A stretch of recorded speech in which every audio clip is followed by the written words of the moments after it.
What is up, YouTube? Jonny B here again today, and we are with the Fiesta ST. We're gonna be doing some other little mods that we wanted to do to it for some time now. One of the first things that we're gonna be doing is we're actually gonna be installing a sway bar. So the sway bar helps out a lot when you're on track or when you're gonna be cornering really hard. Help keep both struts or both coilovers on each side parallel to each other so that the car doesn't roll as much, and when it doesn't roll, it can just stick to the road and just turn that corner. So that's gonna be a little addition that we're gonna be doing. And then on top of that, we're gonna be adding a brace that's supposed to brace a lot of the bolts that are underneath. It's gonna give us some protection, but some people say this is not proven yet, but it helps with torque steer. So that's one of the things that we have an issue with, is torque steer in any front wheel drive car with a lot of power. So we wanna go ahead and install that, see if it does, if it makes a difference. If not, you know, one of the next steps will probably be like an LSD diff or something like that. So stay tuned and let's get this installed. All right, so the first step is gonna be to remove this hanger because we need to drop the front frame, and the hanger is part of it. So all I'm gonna go ahead and do is add a little bit of WD-40, get it nice and soaking. That way when we go ahead and just pry it, it's gonna come right off. So there we go. Now it's just on the exhaust and not on the actual subframe. So let's move on to the next step. So the next step is going to be to remove the actual bolt on the end links. That way we can take out the sway bar. So you're going to need a 15mm wrench. In my case, I have a ratcheting one, and then I'm using a 3/16 Allen wrench as well. And we're just going to go ahead and loosen it up. There we go. So once it releases that little extra locking portion of it, that's kind of like a plastic. Then you can just go ahead and take it out nice and easy. There we go. And just pull the end link out. So the ideal situation would be to use a transmission jack to hold the subframe up, but I have just a regular floor jack, and then since I'm on the lift, I have this really big and strong piece of like steel piping with a nice flat piece up top, and that always helps me when I'm gonna be removing like subframes and stuff, because I don't really remove them, they just bring them down a little bit. And that's just what we're gonna be doing. We're not gonna be removing the subframe, we're just gonna be bringing it down enough to where we can get the sway bar out. So you wanna make sure that, you know, if you're doing this on the ground, you can just use probably your jack, or put like a 2x4 and the jack just to kind of get a nice even spread, just to hold it in place. So now that we have that, let's go ahead and unbolt the subframe. So the first thing I'm gonna do is I'm gonna go ahead and remove these braces. You're gonna need a 13mm socket. Just gonna move that out of the way. Same thing with the other side.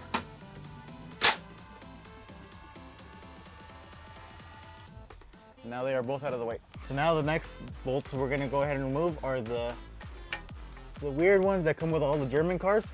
So I'm gonna be using an E14 to go ahead and remove those. There's two of them in the front, and then the rear ones are just regular actual screws, or just 6.1s. So let's go ahead and remove this one. And you're gonna need to actually slide it straight through the lower control arm.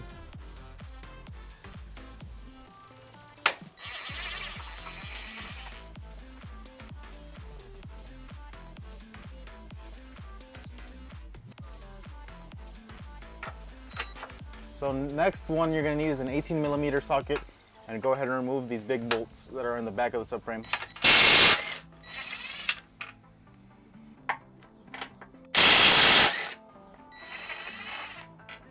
So now we have to go ahead and remove the sway bar. There's 4 bolts on there, and they are 13mm bolts. So I'm just gonna use a socket and a ratcheting wrench, or the ratchet actually is what it's called. Okay, oh, looks like it got loose pretty quick. So that's good. So we're just gonna go ahead and remove this. The instructions do say to loosen the steering rack, but we're gonna see if this is gonna be far enough down. If we need the subframe to go further down, then we can go ahead and unbolt the steering rack, but that's gonna be a step that I kinda wanna avoid. So there we go. Now the sway bar is loose, and let's try to get it out. So let's try to go ahead and remove the sway bar without having to drop the subframe more and remove the steering rack. So I'm just gonna twist it a little bit, get it over the steering rack. And it looks like the main issue is where the hanger goes. So let's see if I can just squeeze it by.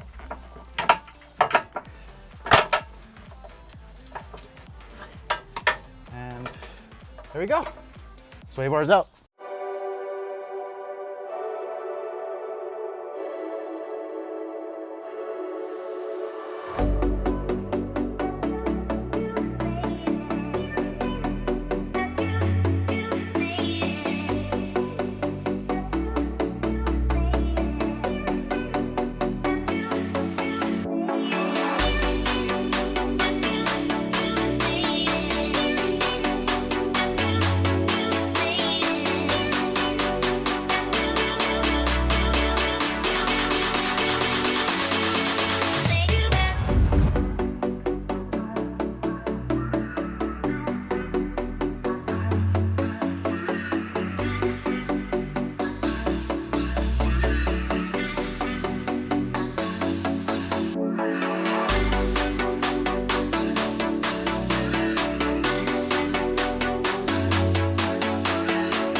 Alright, so as you can see, we have the subframe all the way down. We actually didn't even use the jack because we have the motor mount holding it up, and then we have both A-arms holding it up, so it's not really gonna fall down or anything. So now that we accessed it much, it's much bigger now, we can go ahead and put the sway bar on. Much easier. So this actually has to go over the steering rack. So now that we have it in place, we might have to raise it up a little bit just to leave it in the correct orientation. But that gives you a general idea of how it's gonna look. And then it comes with some brackets that are gonna be going underneath, and you're gonna be using the OEM clamps with longer bolts that are provided on the kit. So let's go ahead and raise up the subframe a little bit to make sure we can actually bolt this down properly. All right, so we have the sway bar on. Went ahead and bolted it with the provided hardware that comes with it. They're 15mm bolts. The spacer kind of helps lift it up a little bit just because this is a much thicker sway bar. So that's why it needs that spacer. So I bolted them down, and we raised the subframe a little bit so that way we can start threading the bolts that go on the steering rack. There's only 3 of them. They're also 15mm. So there's 2 by the steering column, and there's just 1 on the opposite side. So I rose it up a little bit, got them in by hand. You can see I can still twist them, and they're in there by hand. And now I'm just gonna start raising them to the point where it touches, and then I can go ahead and bolt them down. That way I still have some space, and yeah, so I can tighten it all down. So let's go ahead and continue. All right, so now the sway bar is fully installed. I went ahead and put the bolts on the end links. And the only thing that I haven't done is actually bolt the subframe to the car, mainly because the brace that we're gonna be installing actually goes on those same bolts. So all I did was line it all up perfectly. I used the jack to hold the subframe in position so it doesn't move at all. And now we can go ahead and continue installing the actual brace that we bought and see if it does anything. So before we do that, I'm gonna have to remove the front A-arm bolts, and all the other bolts are pretty much removed because I had to remove them to drop the subframe. So let's continue with that.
Right guys, so we have it all fully installed finally. Oh, if you guys only saw the trouble that we had to do. We actually had to have the cameraman help me line this all up. We're having a little bit of issues with fitment, but it turns out these front ones right here just needed to be bolted in first, so they would shift the whole thing back enough to where all of the other holes would line up. So that was a whole nother process, mainly also because we had to move the subframe around to kind of get the holes to line up and get the bolts in, but we got it done.